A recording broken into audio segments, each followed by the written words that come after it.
Hello friends, welcome back to my channel. Friends, देखिए, ज़्यादातर लोग यही बताते हैं कि इन्वेस्टिंग में फ़ायदा क्या है, आप इन्वेस्टिंग से अमीर बन सकते हैं। लेकिन फ्रेंड्स, काफ़ी सारे इससे एसोसिएटेड रिस्क भी होते हैं जिसके बारे में आपको ज़रूर मालूम होना चाहिए। ऐसे ही मैं कुछ आपके लिए पॉइंट लेकर के आया हूँ जो कि मार्केट में क्या होता है, रिस्क होता है। फ्रेंड्स, ये अगर आप ये समझोगे तो क्या होगा कि आपकी ना नॉलेज बढ़ेगी मार्केट में, और मार्केट में नॉलेज बढ़ेगी तो आप मार्केट से ज़्यादा पैसा भी बना सकते हैं। सॉरी।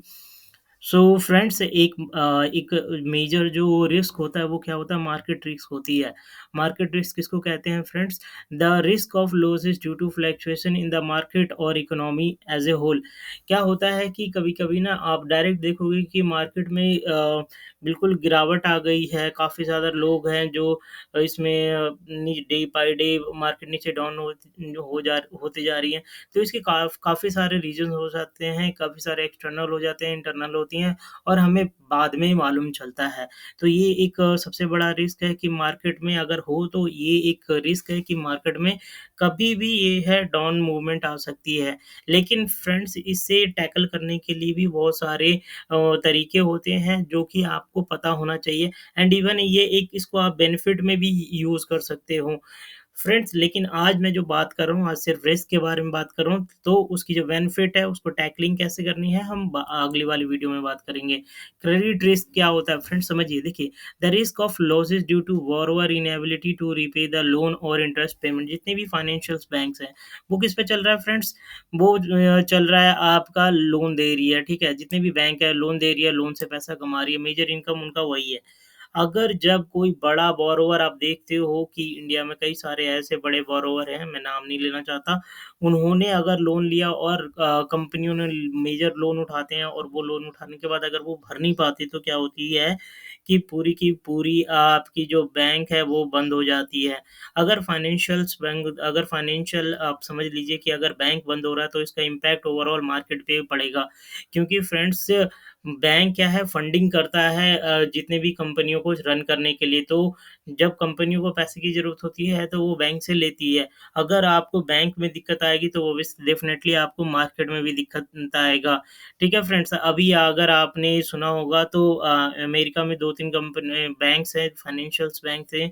उसमें क्या है कि दिक्कत आई तो आपकी ओवरऑल मार्केट, मतलब कि आप ज़्यादातर कंट्री में उसका इम्पैक्ट देखने को मिला। सेम इंडिया में भी देखने को मिला था। ठीक है?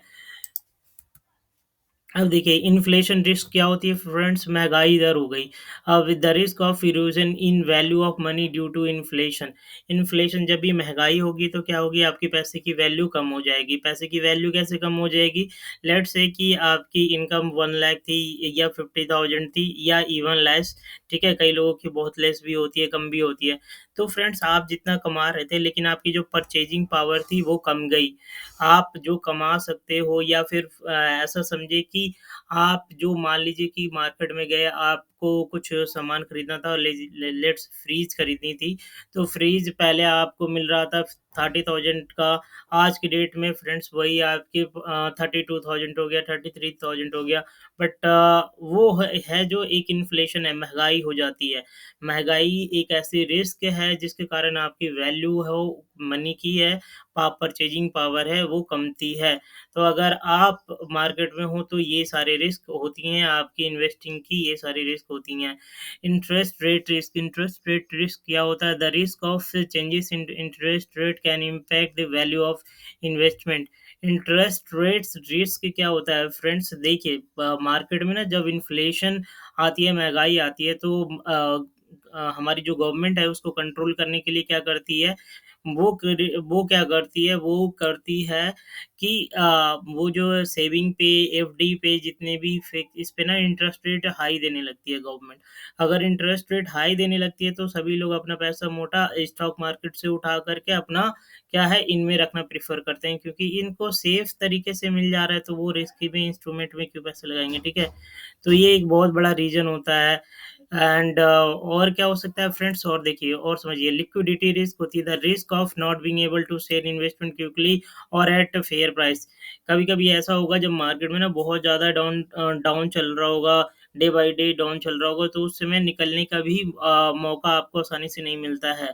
क्योंकि वहाँ पे सभी लोग सेलर ही अवेलेबल होते हैं, तो वहाँ पे बायर कोई नहीं होता, तो वहाँ पे ये भी एक रिस्क होता है, लेकिन ये रिस्क बहुत ही कम, ऐसा बहुत कम सिचुएशन होता है, जबकि ऐसी आपको रिस्क झेलनी पड़े, अग ज अदरवाइज़ जब तक कि आपने अच्छी कंपनी में निवेश नहीं कर रखा है तो।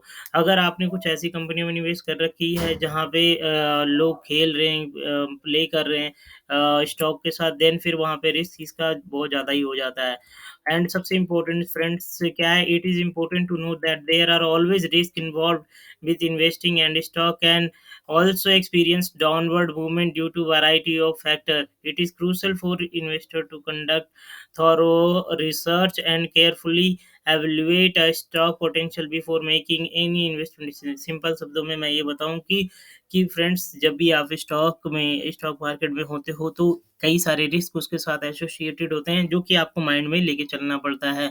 ऐसा नहीं है फ्रेंड्स कि आपको जब एक बुल रन आ रहा है तो आपको हमेशा ही आपको अच्छी पैसे बनते हुए दिखेंगे। आप इन रिस्क को समझिएगा, तो फिर देखिए, पहले ये रिस्क है, अब इनको टैकल किस तरीके से किया जा सकता है, इनको टैकल करने के भी बहुत ही तरीके होते हैं, लेकिन एक इम्पोर्टेंट तरीका जो मैं आपको बताना चाहूँगा वो एसआईपी होता है। सिस्टमैटिक इन्वेस्टमेंट सिस्टमैटिक इन्वेस्टमेंट आपको तरीके से आप अगर इन्वेस्ट करते हो, तो मतलब कि आप कुछ पैसे फिक्स कर लीजिए कि भैया मेरे को इतना-इतना निवेश करना है। उसमें होगा ये कि जब मार्केट ऊपर जा रही होगी, नीचे जा रही होगी, तो तभी आपको फ़ायदा होगा। ठीक है friend, thank you, bye bye, please take care.